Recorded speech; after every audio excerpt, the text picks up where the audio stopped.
Hello friends. आज हम बात करेंगे इस वीडियो में कि आप अर्निंग किस सेगमेंट में कर सकते हैं, मतलब इंट्राडे में ट्रेडिंग करके या फ्यूचर एंड ऑप्शन में या फिर डिलीवरी ट्रेडिंग में। आपको अक्सर सुना होगा कि जब आप इंट्राडे ट्रेडिंग करते हैं आपको लिमिट ज़्यादा मिल जाती है। जब आप एफ करते हैं तो आपको एक लोड साइज़ मिलता है। आप मतलब कि आपको इसमें पर डे के हिसाब से आपको ब्रोकेज वो मिल जाएगी, लिमिट ज़्यादा मिल जाएगी, जिससे आपके लोड ज़्यादा आप बाय कर सकते हो। और अगर आप डिलीवरी ट्रेडिंग करते हैं आपको उसमें भी मार्जिन मिल जाता है। बट इसमें से बेस्ट कौन सा है, मतलब अकॉर्डिंग टू मी, जैसे मेरा एक्सपीरियंस है कि मैंने ट्रेडिंग इंट्राडे में करी, डिलीवरी ट्रेडिंग करी, फ्यूचर एंड ऑप्शन करा। उसमें से बेस्ट कौन सा रहेगा, किस में आप अर्निंग कर सकते हैं फ्यूचर लॉन्ग टाइम के लिए। अब बात करते हैं कि सबसे पहले आता है इंट्राडे में। उससे पहले मैं आपको बताना चाहूँगा, अगर आपने चैनल को सब्सक्राइब नहीं करा तो आप चैनल को सब्सक्राइब कर लें। इस पर आपको काफ़ी वीडियोज़ मिल जाएंगी नॉलेज बुक पे, जैसे शेयर मार्केट से ट्रेडिंग से, या फिर buy today sell tomorrow, BTST margin से, एंजल ब्रोकिंग मार्जिन अकाउंट से, या फिर किसी भी ट्रेडिंग का मार्जिन लिवरेज ब्रोकर्स वगैरह से आपको 100+ वीडियोज़ मिल जाएंगे। आप चैनल सब्सक्राइब कर लेना, उन वीडियो को चेक कर सकते हैं, नॉलेज गेन कर सकते हैं। आपको कोई डाउट हो आप मुझे क्वेरीज कमेंट कर सकते हैं। चलिए दोस्तों, वीडियो शुरू करते हैं कि इस वीडियो में हम बात करेंगे इंट्राडे। सबसे पहले आता है इंट्राडे।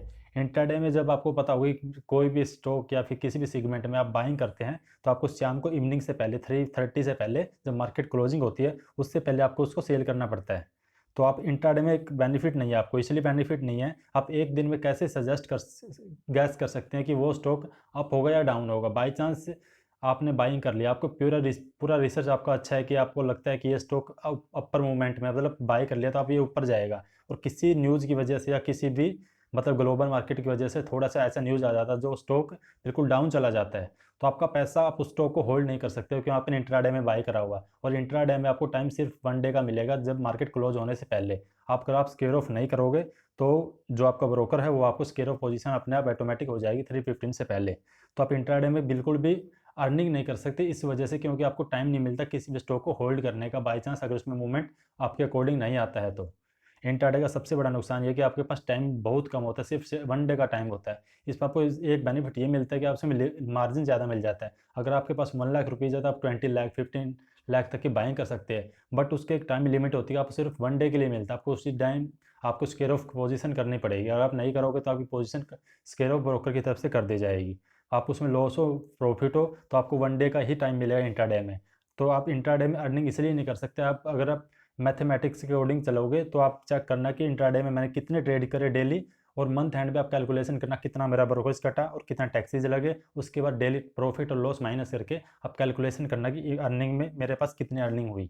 अब बात करती है आप, ये था पहले इंट्राडे। इंट्राडे में ये बेनिफिट है, ये लॉसेज आपका कि टाइम लिवरेज बहुत कम है।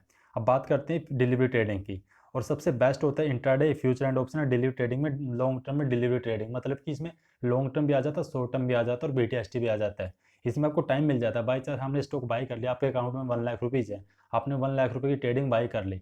अगर आपका सेम डे में वो स्टॉक डाउन चला गया 3%, 4% या 5% तक भी चला गया, तो आप उसको होल्ड कर सकते हो नेक्स्ट डे के लिए। और बाई चांस नेक्स्ट डे आपने होल्ड करा और नेक्स्ट डे भी उसका टारगेट नहीं आता, तो आप एक दिन वो होल्ड कर सकते हैं। मतलब आपके पास एक ऐसा टाइम है कि आप उस स्टॉक को, अगर प्रॉफिट नहीं होता तो आप उसको लॉस में भी नहीं जा दे सकते, क्योंकि आपके पास टाइम है। अगर 10 दिन के अंदर, 5 दिन के अंदर वो स्टॉक नहीं आया तो आप 1 महीना नेक्स्ट मंथ के लिए होल्ड कर सकते हो उसको।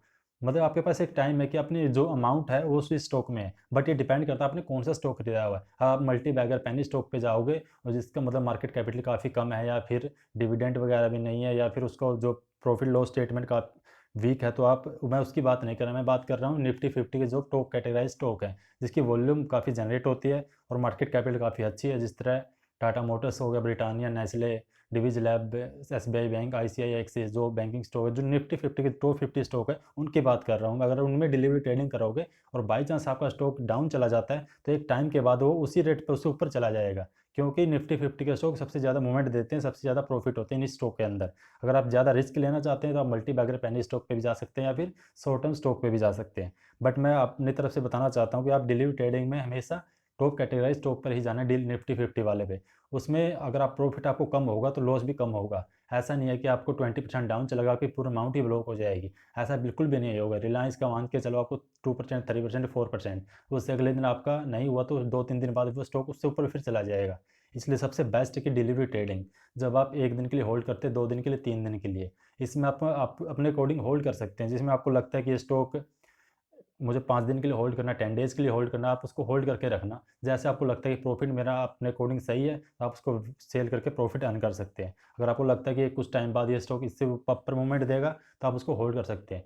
ये तीनों में से सबसे बेस्ट है डिलीवरी ट्रेडिंग, जो कि आपको अपने जो आपका फंड है उससे अगर आप करोगे तो आपको कोई टेंशन नहीं होगी कि मेरा मार्जिन, मैंने अगर आप मार्जिन यूज़ नहीं करोगे डिलीवरी में भी, तो आपको अपने फंड से कोई दिक्कत नहीं होगी कि मेरे फंड है, अगर मैं इसको 1 महीने बाद या 1 साल बाद भी बेचना चाहूँ तो मैं सेल कर सकता हूँ। इसमें मुझे कोई दिक्कत नहीं, मेरा कोई इंटरेस्ट नहीं लगता, मार्जिन मैंने लिया नहीं है।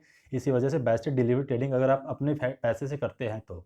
अगर आपके पास कैपिटल कम है तो आप मार्जिन यूज़ कर सकते हैं, वो डिपेंड करता है आपका कैपिटल कितना है, आप कितना रिस्क लेना चाहते हैं और कितने टाइम तक होल्ड करना चाहते हैं। अब तीसरी बात आती है फ्यूचर एंड ऑप्शन की।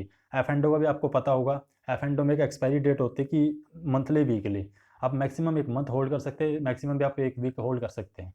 तो आप ये मान के चलो, अगर आपने एक वीकली एक्सपायरी में किसी बैंक निफ्टी में आपने बाइंग करी और उस स्टॉक, और सबसे आपको पता होगा एफ एंड ओ में सबसे ज़्यादा वॉल्यूम, मतलब कि अप और डाउन बहुत ज़्यादा चलता है। कभी कभी स्टॉक मान लो 4 रुपये वाला 40 रुपये चला जाएगा, और आपने देखा होगा 100 रुपीज़ वाला 10 रुपये पे आ जाते हैं। तो काफ़ी ज़्यादा रिस्क है फ्यूचर एंड ऑप्शन में।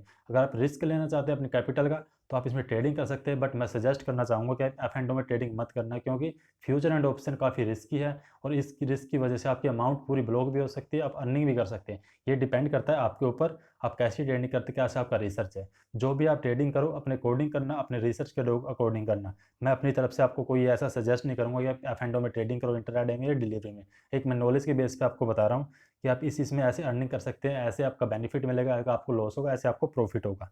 ये मतलब कि फ्यूचर एंड ऑप्शन की बात है। फ्यूचर एंड ऑप्शन में आप लोट को बाय करते हो, मतलब आप एक लोट के अंदर कितनी क्वांटिटी उसके लोट्स को बाय करते हो, और वो डिपेंड करता है कि पुट ऑप्शन लेते हो आप, कॉल ऑप्शन लेते हो। कॉल ऑप्शन लेते हो अगर मार्केट ऊपर चली जाएगी तो आपको बेनिफिट होगा, अगर आप पुट ऑप्शन लेते हो वो स्टॉक या मार्केट डाउन चली जाएगी, जिस स्टॉक में डाउन आएगा तो आपको बेनिफिट होगा। वो डिपेंड करता है आपने कौन से फ्यूचर एंड ऑप्शन लिया हुआ है।